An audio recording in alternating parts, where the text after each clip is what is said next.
Nakwento ko rin kasi kay ate, Gabok, nabanggit ko sa kanya, dahil gano'n naman kami, open kami sa isa't isa talaga namang bagay. Yung sinabi mo sa akin, ayaw mo nang mag-YouTube, aalis ka na sa social media.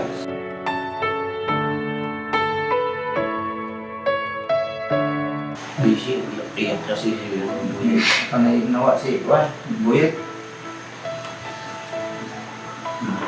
So, anong pakiramdam mo, Kuya Buk, na okay na itong dalawa? 100%. Sa akin naman kasi nag-usap na sila eh.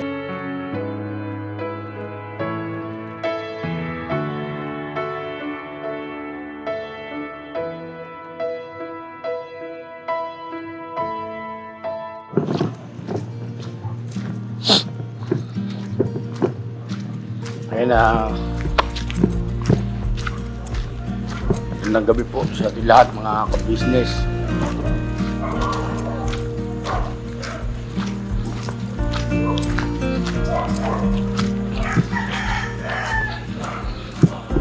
Medyo alanganing oras na rin. Alas 12 na yata ng ating gabi. Magandang gabi kuya. Dragos, Porta. Oo, sige.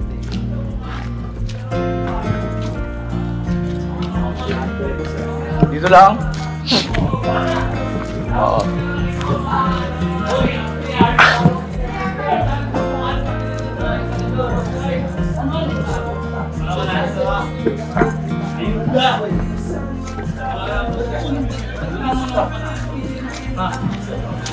So na mga ka-business, baka itanong nyo bakit nandito pa ako sa labas o bakit lumabas pa ako kabila ng mag-alas 12 na lang ating gabi.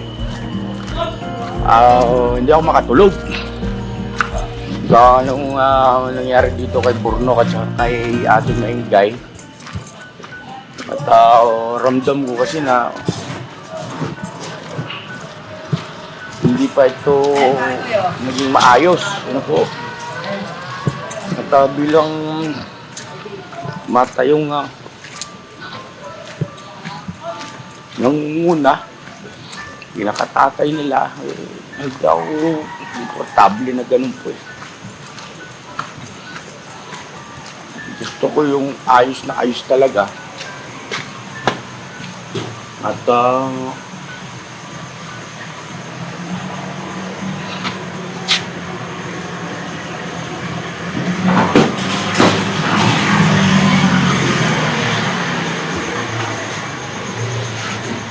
ayaw ko yung pakunwari lang.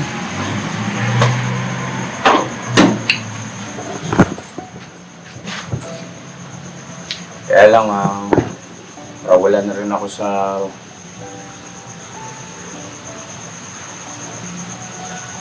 tamang oras para kausapin sila. Pero tingnan ko lang kung gising kong tulog na, edi uwi na ako. Nok! Nok! Sika pa, Nok!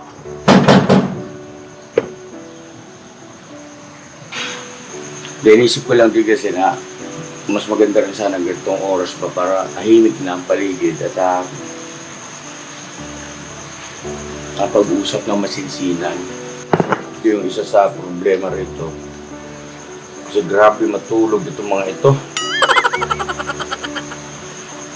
Kasi pagkaganyan dapat yan, no, ramdam mo na eh. Di ba, no? Tayo mga tatay sa loob ng ating tahanan, konting takol ng aso, di ba, alerto ka na. Kasi ikaw ang tatay. Ano bang nangyayari? Ano bang meron? Kasi baka mamaya ay ang aking pamilya ay malagay sa hindi maganda o baka mamaya may panganib, no? Pasensya na kayo ha. Gusto ko lang din samantalahin tong ganitong nararamdaman ko. Sabi ko kasi gusto sabihin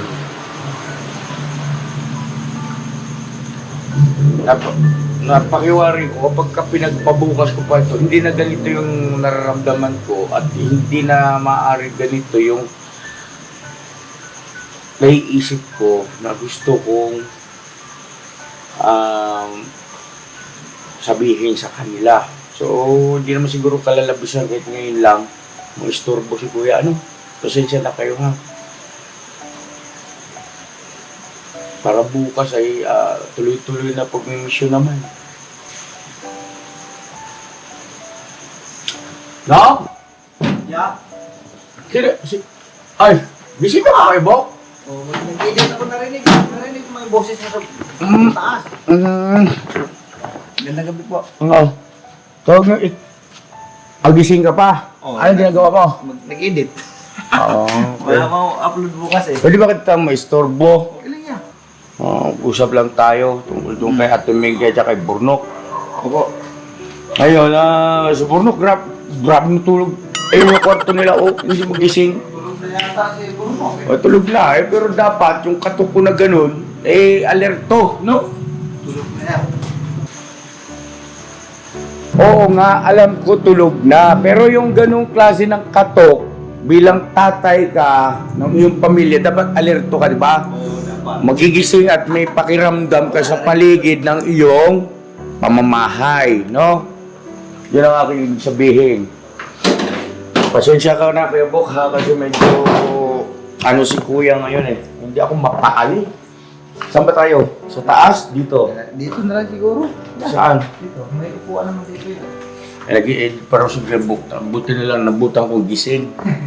Kasi kahit natulog, pasensya na kayo mga ka-business. Iba yung pakaramdam ko kasi.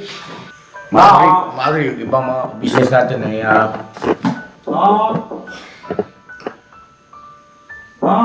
may masabi sa akin, no? Walang sa oras, pero humingi ako ng pangunawa. Hindi ako mapakali kasi. Pasensya ka na, na-istorbo ka. Kanina pa ako katok ng katok. Ang hirap mo pa rin talaga magising. Ilang beses ko na itinuro sa iyo na maging alisto ka. Lalo pa nga't ikaw ang nandito sa baba. Bukas ba yung bintana niyo? Bukas? Sarado din. Bakit sinasara mo?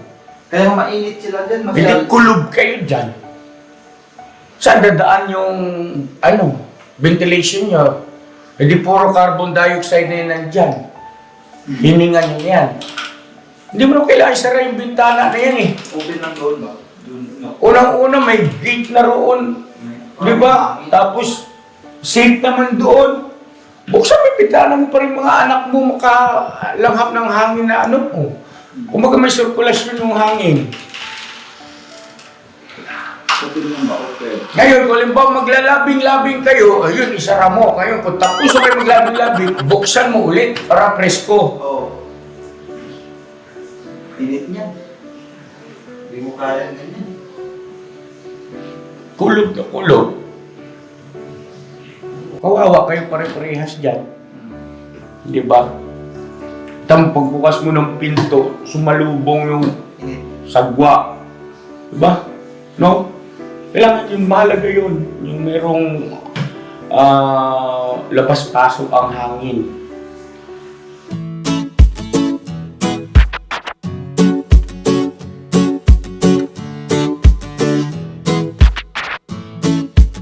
Ito po, meron na tayong t-shirts. Alright.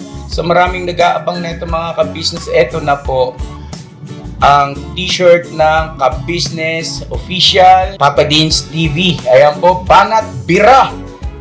Napakaganda po ng kanyang disenyo mga ka-business at ang tela po napakataas ng uri ng kanyang kalidad. Mga ka-business naming minamahal, meron pong available na mga iba't ibang sizes katulad ng XXL, XL, large, at meron ding medium, at syempre sa mga katulad ni Bookie, meron po yan mga ka-business naming minamahal. Siguradong hindi lamang kayo mag-i-enjoy sa quality ng ating merch, kundi andun pa yung makakatulong kayo sa ating mga kababayan na higit na nangangailangan. Ayan po mga ka-business, ito po yung ating gagamit sa pang-araw-araw na buhay natin sa car and motor na accessories. Oh, wow. Ayan, meron po tayong tire block, meron din po tayong magic gatas mga ka-business. Ito po yung pampakintab. At meron din tayong pampabango ng sa helmet. No po? And pwede nyo pong i-check yung ating mga produktong ito sa ating official website, ang kabusinessofficial.com. Lahat po ito ginagamit ng Ka-Business Family at yun, karintisadong epektibo mga ka-business. Po, mga ka-business, meron din tayo bagong produkto ngayon. Ito po ang warts removal. Uy! Po, yan. At saka meron din po siyang cream. Effective din po yung mga ka-business. Konting patak nyo lang po. Antayin nyo lang siyang matuyo at siguradong warts removal agad. Wow! At meron din po tayo hair grower. Ito po yung pang-patubo ng Buhok! buhok. Sa mga nagkakaroon po ng hair loss, try niyo po mga ka-business, subukan ang ating hair grower. At meron din po tayong panibagong coffee. Ito po ang ating insulin coffee. Para po ito sa mga diabetic na person. Yan. Insulin green coffee with banaba, ampalaya, turmeric, mangosteen, agaricus, mushroom, moringa, lemongrass, green coffee bean, and non-dairy creamer. At meron din po siyang stevia mga ka-business. Super effective din po ito mga ka-business sa mga diabetic po. Pangbawas din po ito sa mga cholesterol. Kaya please po, mga ka-business, try nyo po. Insulin Green Coffee. Alright, at syempre naman po mga ka-business naming minamahal, huwag nating kalimutan ang vitamin C ng Ka-Business Family. Shield C+. Pagka meron ka nito, siguradong protect todo. So alright mga ka-business naming minamahal, ano pa inaantay nyo? Please, bumili na kayo ng mga produktong inendorso ng Ka-Business Family. Hindi lamang para mapanatili ang good health ng buong pamilya, kundi syempre makakatulong pa tayo sa ating mga kababayan na higit na nangangailangan. Yes po, alright. At meron pa, dadagdag ko lang mga ka-business, kung gusto nyong pumuti at lalong gumapot, gumanda, meron po tayong bagong produkto, ang Bandara Revitalizing Set na. Oh, wow. Ayan, abay nyo na po mga ka-business at siguradong epektibo rin. So yan na mga ka-business namin minamahal, please avail natin ang mga produktong inendorso ng Ka-Business Family. So yun na, tuloy na panonood. Bira, Banat! Pero biro na, pasensya na ka kasi hindi kasi mapakali si Kuya. Yung nangyari sa inyo ni Mingay. Ano yung nababagabag ba ako? Alam mo yun? At syempre, natural kaming mag-asawa ni ate ninyo ay nagkakaroon ng bukod na pag-uusap tungkol sa nangyari. At ang totoo niyan ay anong oras na ngayon, gising pa kami at yun ang aming napag-uusapan. At nag-aalala rin ako kay ate nyo kasi nga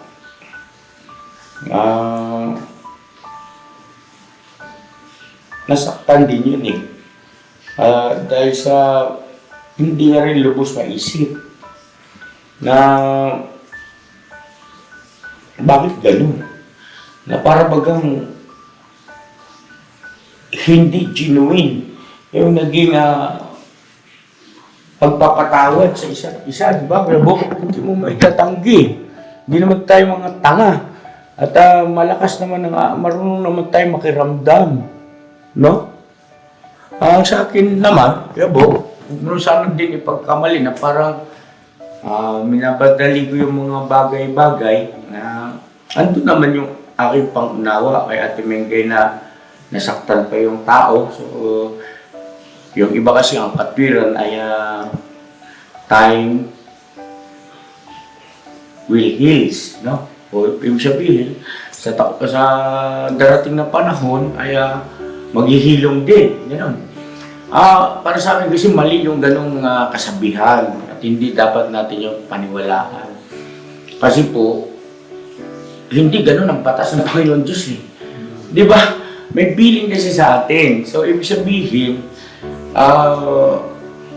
conforme man tayo, ayon man sa ating gusto o nataon man sa gusto natin o kaya ay hindi, ay dapat andun pa rin yung pagsunod, no? Walang pasubaling pagsunod. Di ba? kalooban ng ating Panginoon Diyos. Dahil sa ang Panginoon Kristo nga di ba? No? Sumunod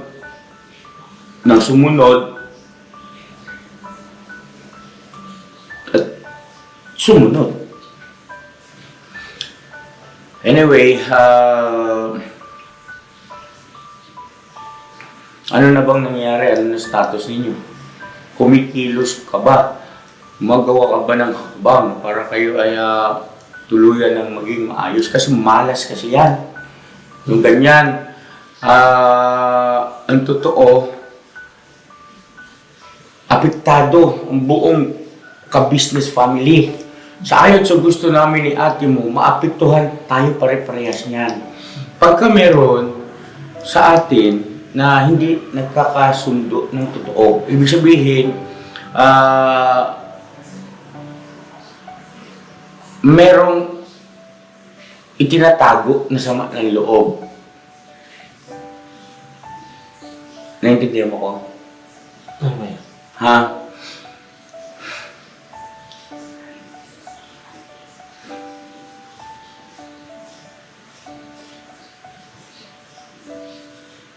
Okay naman kami yan. Nino? Dito. Nag-uusap na kayo? Hindi na, di ba? Anong napag-usapan ninyo?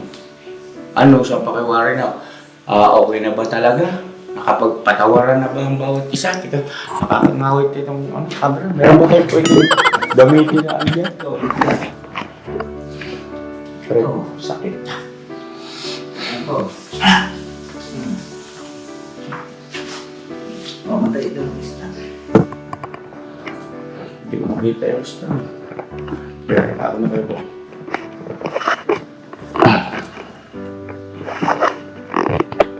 Pinakali ko. Ang galing. Tanggalin mo tali. Yan. Yan pala eh. Susunod mura magsukuban. Alright. Okay, yan. Ang pwesto. Gusto.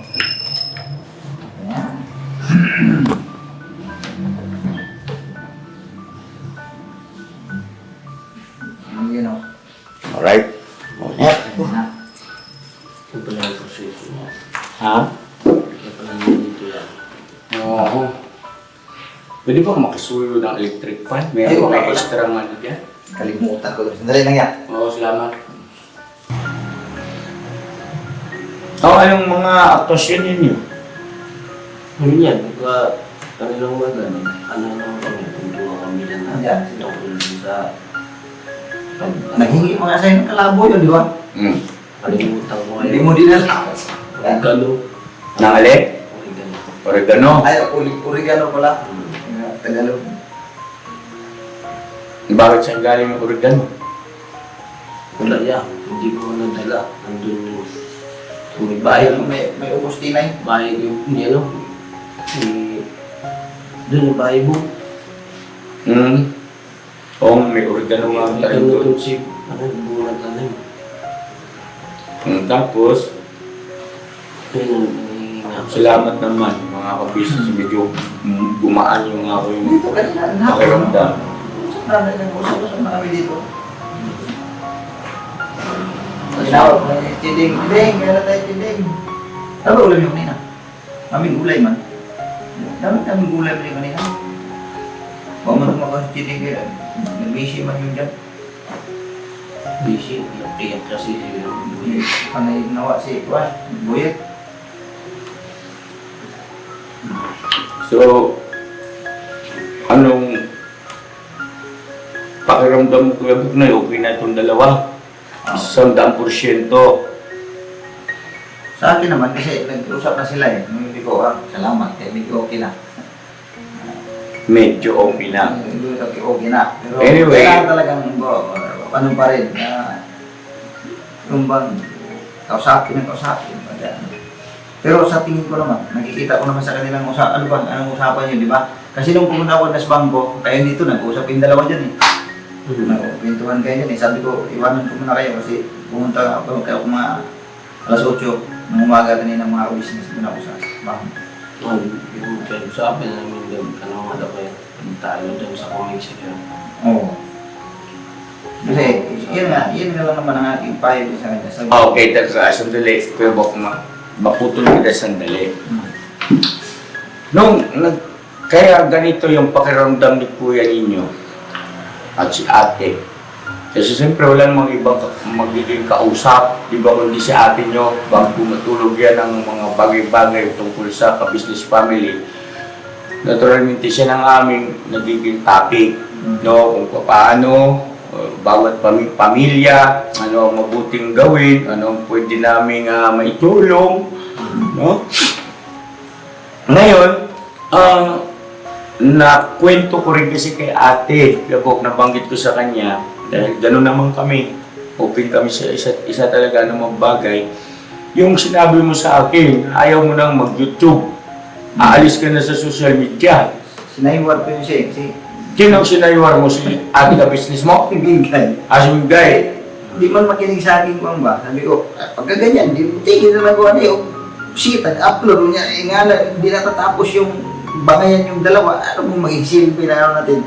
Nasa social media tayo. Sabi ko, eh buti naman at nakinig. Okay. So, ibig sabihin, Parang inano ko lang pa siya. Parang kung anong maramdaman niya. Ang hirap yung ganito na mga napilig ka sa kanya tapos nasa social media tayo. Kailangan yan, kung ano yung mag-gusot, ayusin natin. Hindi na kailangan yan kung kinahanggat maaari nga, hindi ko pwedeng paabutin pa ng kinabukasan. Kasi hindi maganda. Hindi maganda. Buti naman nakinig, kaya nung kikita ko, nung galing ko kanina sa taas, at dito silang dalawa nag-usap, okay ah. Nag-usap nilang dalawa dyan. ganito. So, medyo maganda nga ang tao. Ganito, Kuya Buknoy. Salamat naman. At nagkaroon ng sabi mo nga ay kahit pa paano, no? Naging ayos din. At salamat kasi pumayapa na yung puso ko. Iba na yung aking pakiramdam at magtitiwala ako sa iyo, Kuya Buknoy, na hindi ka mapayag bilang isang tatay din na katulad ko at bilang isang asawa, padre di pamilya, at higit sa lahat dito sa pamamahay na ito, ikaw ang pinaka, no? Pangunahin na nakakatanda. No. Hindi lang sa edad, kundi maging sa pagkaunawa sa mga bagay-bagay. At syempre, gayon din siya, no? No? Hindi porket mas bata ka kay Kuya Buknoy sa edad, ay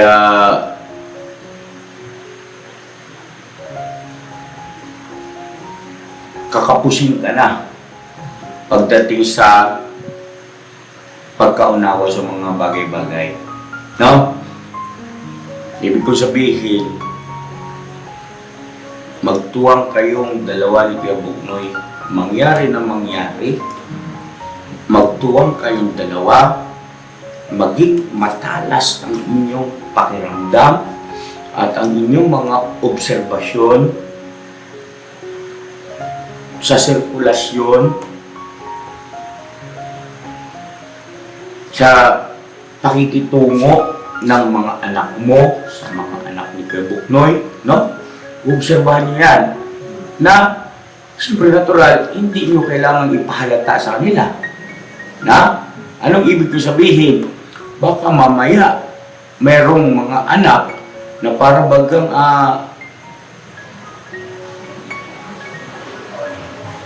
sinisiga-siga yung anak ng isang kagwang. Ayoko nang ganon. Ha? Huwag kayong papayag. No? So, kayong dalawa, pag kalimbawa may naobserbahan kayo, may naramdaman ka, ganun si Day, parang mali yung biro na. No? Antimano. Kumilos kayo. gumawa kayo agad ng aksyon.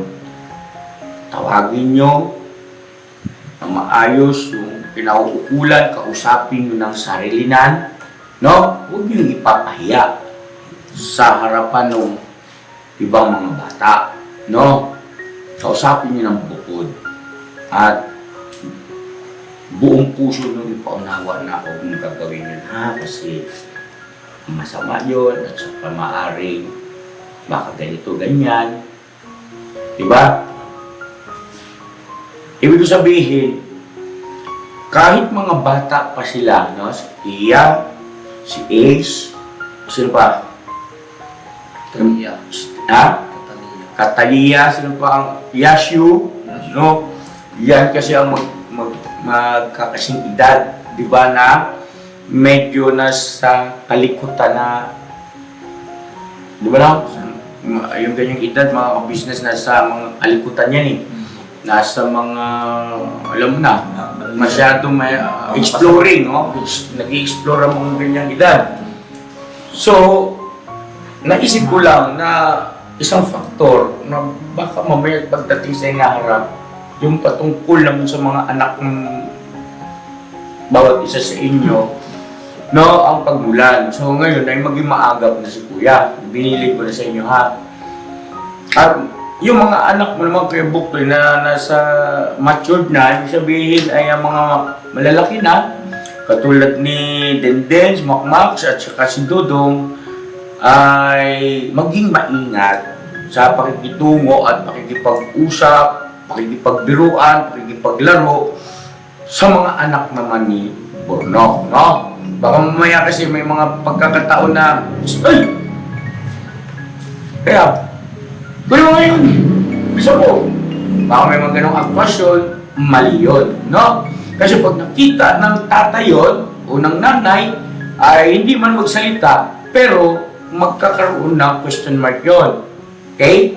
So, dapat ay kung halimbawa, walang masama. Halimbawa, si Dudong ay pwedeng makisuyo sa anak ni Borno, na halimbawa ay Ace, pakikuha naman yung ganito. Abot mo nga sa akin, Ace. Salamat, Ham. Bait mo talaga. Yung mga ganun ba? Magiliw. No? Iingatan kasi dyan yung damdamin. At sa inyong mga asawa, huwag kayong papayag na hindi maging lapat ang damdamin nila sa isa't isa.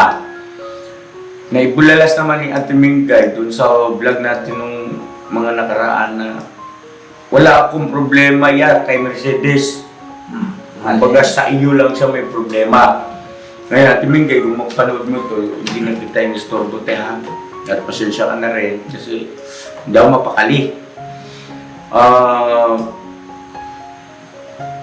Hindi po pwede na si Mercedes lang ang tatanggapin mo. Asawa niya to, sa harapan ng Panginoon Diyos, isang tao lang yan. Anong ibig ko sabihin? Wala kang ibubukod tangi dyan. Parehas mong kapatid dyan, si Bornok at saka si Mercedes. Magkaiba naturalmente ng personalidad dyan. Lalo pa nga lalaki, asawa niya, babae, si Mercedes, hindi naman katakataka na si Mercedes ay maging kaklose mo dahil parehas kayong babae. Pero hindi ibig sabihin ng Ate Mingay, tsapera mo to. O, ika nga kung ano man ang mga negatibong nakikita mong gawi, pag-ugali, kinikilos ni Bornok, ay magkikibit balikat ka na lang at deep inside ay hindi mo gusto. No? Huwag Ate Mingay, kausapin mo. Usap kayo sa mababa na tono ng pananalita at punong-puno ng respeto sa isa't isa. Ha? Napakahalaga niyan. Para alam niya ni Bornok na yung ganong gawin niya ay hindi gusto ni Ate Mingay at ganun ka rin. No? Walang masama. Maging open, kayo sa isa't isa. At ayaw ko na ulit marinig na ayaw ko yan. Kinakausap ko yan. Ayaw man sabihin sa akin. Bebo, huwag kang papayag.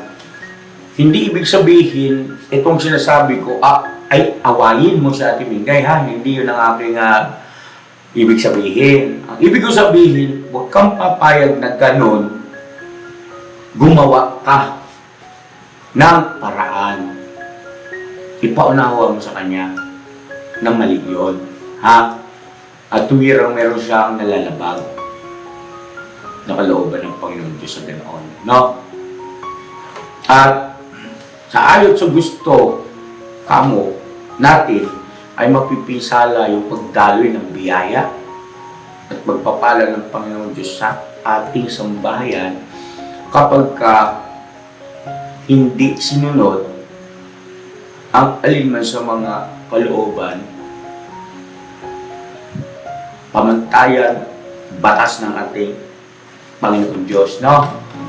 Hindi natin yung kayang maging perfecto kasi lahat tayo ay hindi perfecto.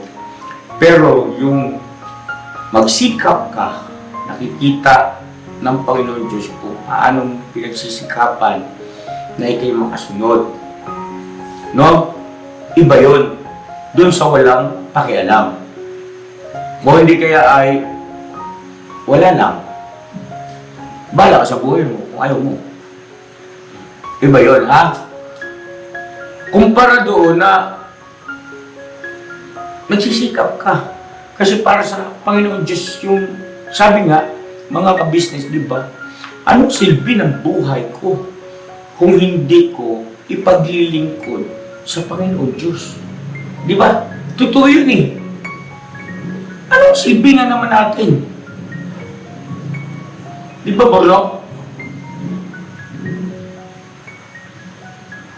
Ano silbi ng buhay natin kung hindi mo ipaglilingkod, hindi mo bigyan ng kaluguran, papurihan ng ating Panginoon Diyos? Eh samantalang sa Kanya galing yung buhay natin. Di ba?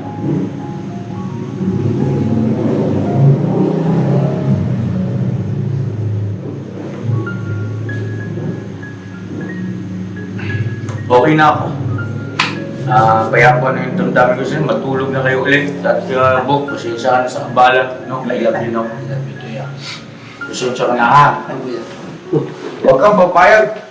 Alam mo yung pagiging malambing mo sa akin? Yung mukha mo na yan, na pinapatawa mo kung madalas, gamitin mo yan kay Ate Mingay, kagigiliwan ka rin nun. Ibig ko sabihin, alam mo yung may kapatid siya na ganito itsura, tapos tatawa lang siya ng tatawa. O, mahusay na ron eh. Talento mo yun, gamitin mo yun, ha? Okay? Aasa ko na, itong pangyayari na ito ay magsisilbing magsisilbing tungtungan ng bawat isa sa atin para mas lalong maging maalam ang pagmamahalan ng bawat isa, pagmamalasakitan, pagtutulungan, no? Ito yon. Kaya tayo ipinahintulot sa ganitong pangyayari o karanasan, di ba? Kasi kagwang kasi kayo. Ang kagwang, kapag ka inilagay mo yan sa sitwasyong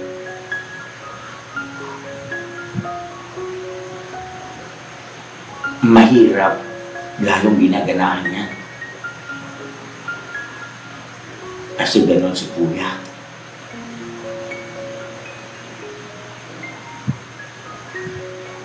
Kapag ka inilagay mo sa sitwasyon yan na para bagang nangihina, lalong nagiging malakas yan. Kasi kung kailan ka mahina, ay doon ka naman lalong lumalakas. Kasi ganon si Kuya. Kagwang kasi kayo. Naintindihan nyo?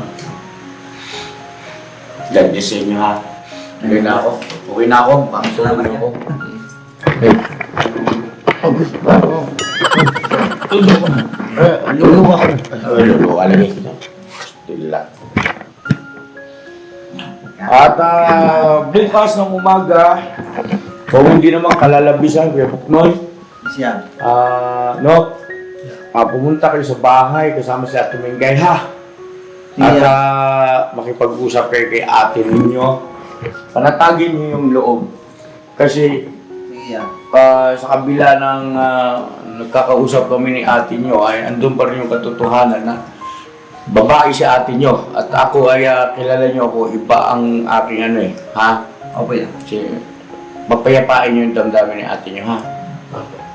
Sige na. Thank you, thank you. Ha? Sinasama mo yan. Siyempre, Sinilas. pinaka makapangyarihan sa lahat. Di ba naman mga kabisnes na lang, pero hindi nyo nakikita. Hindi makikita yan. Siyempre, makapangyarihan ko yun. Pero, nararamdaman. Naramdaman. Ako? Ha? Yeah, thank you. Oo. Kape. Ha? Ang bira naman ito kung kailan ako alis. Ano pa mag-aalok? Kanina to ka nakikitil. Hindi ka man tarapat. Nag-iinit na ka kanina. Kape naman. Sabi na, init ka ng kape. Kape mo kayo. Pasensya na po, mga kabisnes. At salamat sa pangunawa. At mag-ano yung ano ko. At sa totoo lang, mga kabisnes namin minamahal. Doon tayo ba? Taba. Etong ganitong pangyayari sa pamilya ni Burnok at saka ni Kuya Buknoy ay noon pa ay naisip ko na yan na posibleng mangyari. At tinuring ko yun na magandang pagkakataon. Kung sakaling mangyari, nangyari nga. Magandang pagkakataon saan? Di ba no? Para tumaas yung antas ng pamalayan nila sa mga ganitong bagay. Kasi po, mga kabisnes naming minamahal, alam naman natin, no? Lalo na doon sa ating mga mahal na mga kabisnes na mula noon pa ay sumusubaybay na itong pamilya ni Kuya Buknoy ay totoo po na hindi na i-guide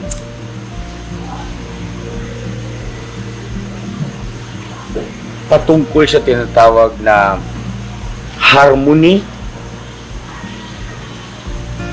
ng pamilya, ano po?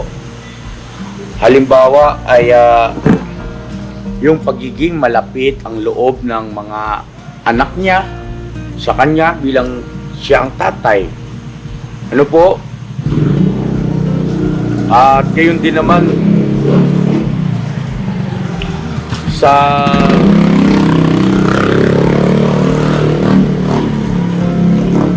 aspetong paggalang ng mga anak sa kanilang mga magulang ay hindi rin ganoon ka masasabi nating kapulido yung pagkaunawa ng kanyang mga anak sa bagay na yan. Salamat na nga lamang po kasi sa pamamagitan ng first family, no, business, first family, ay naobserbahan nila yung malaking pinagkaiba ng gawi, kilos ng aking mga anak sa kanilang mga anak. At nagsilbing mabutit magandang halimbawa po yun. Lalo pa nga ginawang ko rin kasi ng paraan yan sila Dudong, sila Makmak ay maging malapit ang kalooban, maging mga kaibigan nila Papa Dins, nila Dave. Ano po? Para makapag-observe Kasi hindi ko naman pwedeng biglain po yung mga ka-business na basta na lang din ako magsasalita sa mga yan na hindi pa rin nila ako lubos na kilala. Kasi mami-misinterpret po nila yan, di ba? No? Tama, no? Baka, sino ka ba? Ba't mo kami pinakikialaman? Maring maging ganun ang isipan at damdamin nila Dudong, nila Makmak, o ni Tenden. So, dahil nga sa naging kaibigan sila nila Papa Dins, nila Boss Dave, ay naturalmente may mga pagkakataon na isasama nila sa bahay, no, sa ka-business house. Dahil magkakaibigan, kalaro ng basketball. So doon, unti-unti ay kumilos din ako na inumpisahan ko sa mga pabiro-biro, paakbay-akbay, hanggang sa lumapat yung damdamin nila sa akin, mga anak ni Kuya Bugnoy. So doon ako nagsimula na magturo. Ibinanawa ko sa kanila na hindi masama o hindi kakornihan, hindi pagiging OA yung yayakapin mo yung mga magulang mo, hahalik ka sa noo, sa pisngi at sasabihin mong, Tay, I love you. Nay, I love you. Ayun. So, sobrang sarap sa puso. Nung birthday ng Kuya Bugnoy, sa unang pagkakataon, niyakap siya ni Dudong, mga anak niya, at narinig niyang sinabihan siya ng I love you. Ganda, no? Galing. Salamat sa Diyos ang lahat ng kapurihan. At magtatagumpay tayo rito mga ka-business. Marami nga lang itong magiging pagsubok. Marami nga lang itong, kung ikaw nga yung mga madadaanan tayo mga iba't ibang klase mga obstacles. Pero magtatagumpay tayo rito. Hindi nga lang madali, pero magtatagumpay tayo. No? So, God bless sa ating lahat. I love you all. Never say goodbye. Umaga na pala. God bless.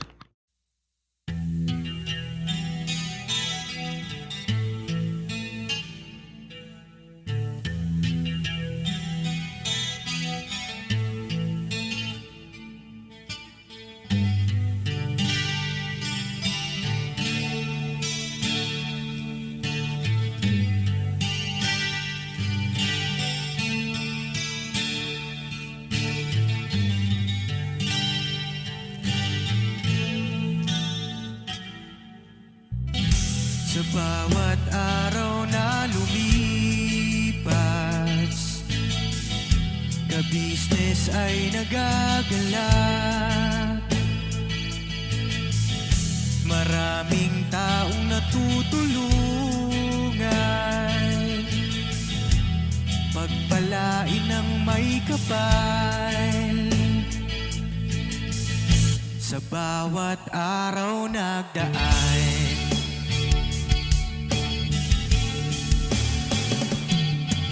ka-business, business ka-business, Papa Dins TV, mahal kayo ng marami.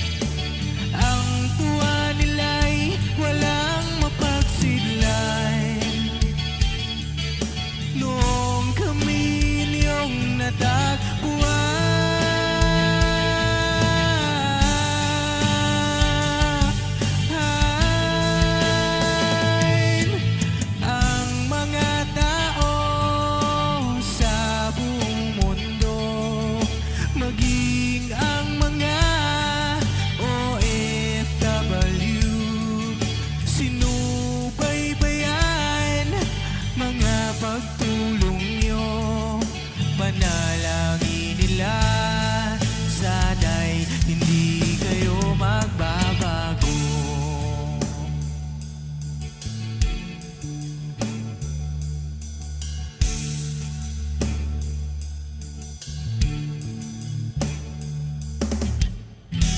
Papa Dins TV naman,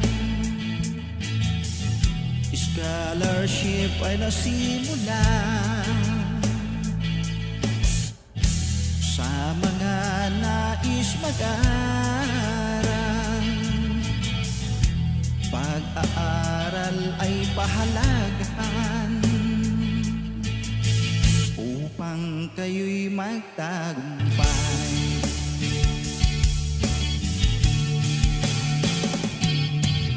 Ka-business, Mrs. Ka-business, Papa din Steven.